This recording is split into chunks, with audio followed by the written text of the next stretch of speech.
Hey, it's Eddie with National Billiard Academy.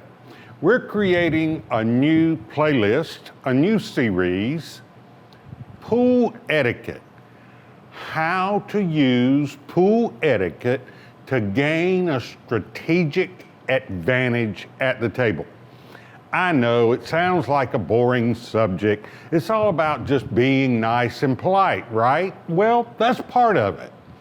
However, when I went back and really thought about the strategies that I use, the process that I follow, it very closely mimics pool etiquette.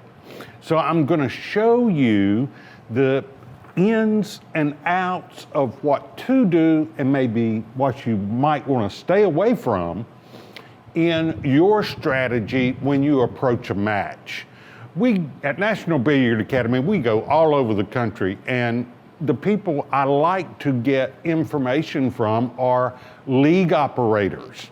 We asked many of them, what subject would you like us to cover? The number one answer was always pool etiquette.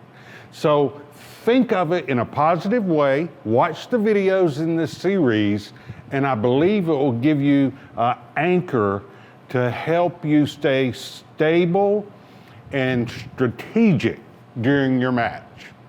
Thanks for watching. Take care.